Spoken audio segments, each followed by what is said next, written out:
আজকে কিন্তু খুব সুন্দর লোভনীয় একটু রান্না নিয়ে চলে এসেছি।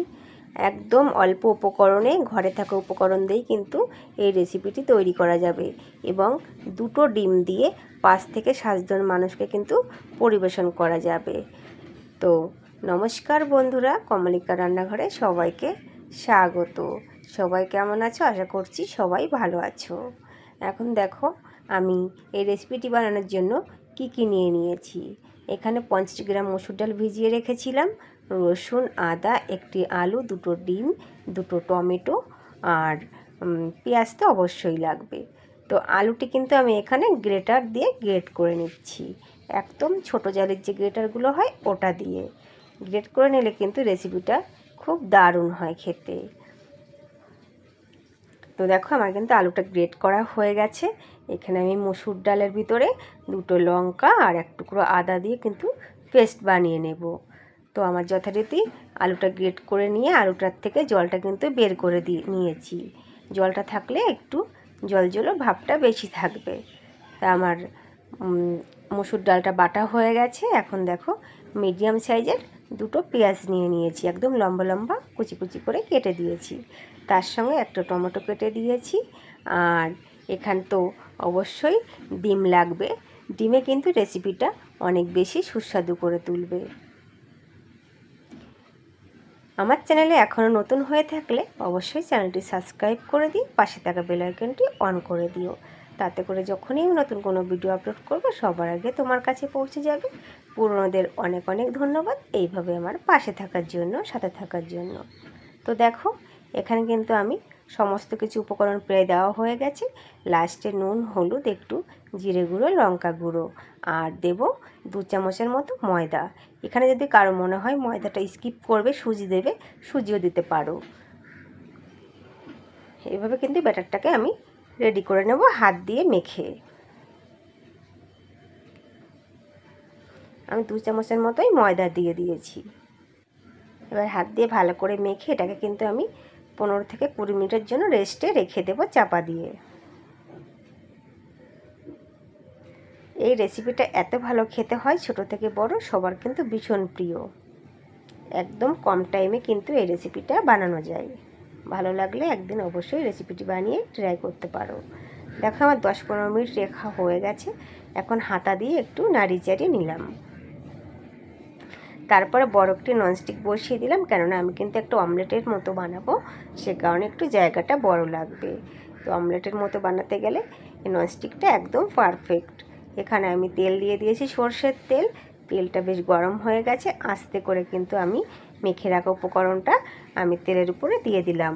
এবার হাতা দিয়ে আস্তে আস্তে প্রেস করে করে চারিদিকে ছড়িয়ে দিচ্ছি। অমলেটের কারি রেসিপিটা কেমন লাগবে অবশ্যই তোমরা কমেন্ট করে কিন্তু আমাকে জানিয়ে যেও। এখন তোকে এইভাবে আমি দিয়ে কিন্তু ঢাকা দিয়ে দেবো 3 থেকে 4 মিনিটের জন্য। আস্তে আস্তে কিন্তু এটা কুক হবে, কেননা এর ভিতর কিন্তু আলু আছে, মসুর ডাল আছে, এই দুটো কিন্তু সিদ্ধ হতে একটু টাইম লাগে। এবার দেখো আমার কিন্তু এটা 3 ডবল ফুলে উঠেছে এতটাই দেখে মনে হচ্ছে একটা কেকের মতো। এবার আস্তে করে কিন্তু এটাকে আমি উল্টে দেব। দেখো উল্টে দিয়েছি, কোথাও কিন্তু কিছু হয়নি। এইভাবে আমি আবার কিন্তু 2 থেকে 3 মিনিট চাপা দিয়ে রাখবো। গ্যাসটাকে মাথায় রাখতে হবে, গ্যাসটা একদম সিম করে রাখতে হবে।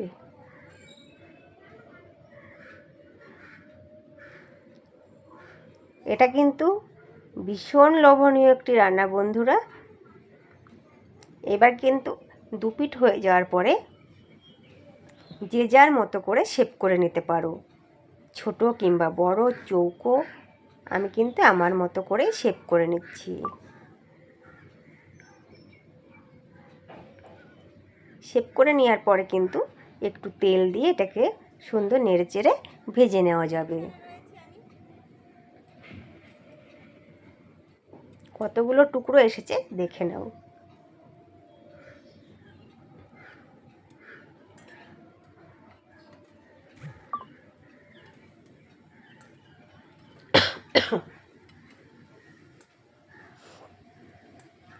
আমার কিন্তু ভাজা হয়ে গেছে। এবার কিন্তু আমি তুলে নিচ্ছি।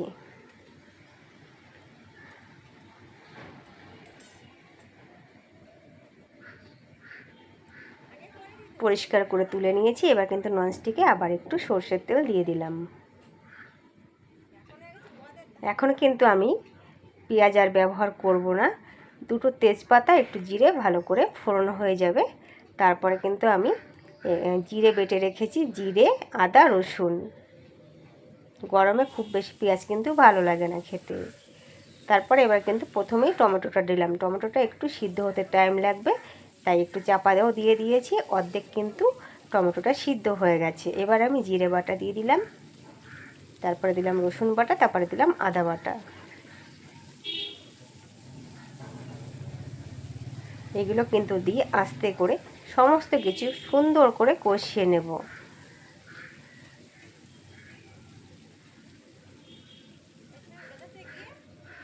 বেটে বাটা মশলা কিন্তু স্বাদই আলাদা। আমি আজকে সম্পূর্ণ কিছুই হাতে বেটে নিয়েছি শিলে। এবার দিয়ে দিচ্ছি এখানে হলুদ, আর দেবো নুন, একটু লঙ্কা গুঁড়ো, একটু জিরে গুঁড়ো।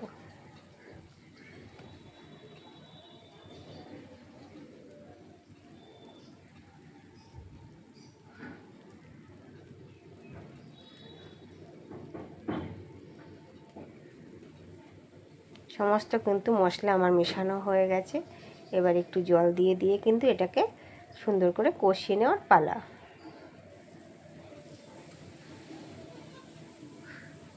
দেখো মশলা থেকে তেলও ছেড়ে দিয়েছে।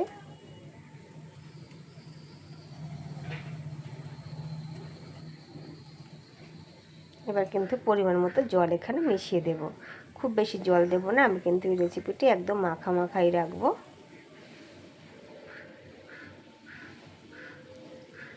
বন্ধুরা, ভিডিও শেষে অবশ্যই একটু লাইক করে একটা কমেন্ট করে যেও, তাহলে কিন্তু আমার ভিডিও করার আগ্রহ বাড়বে।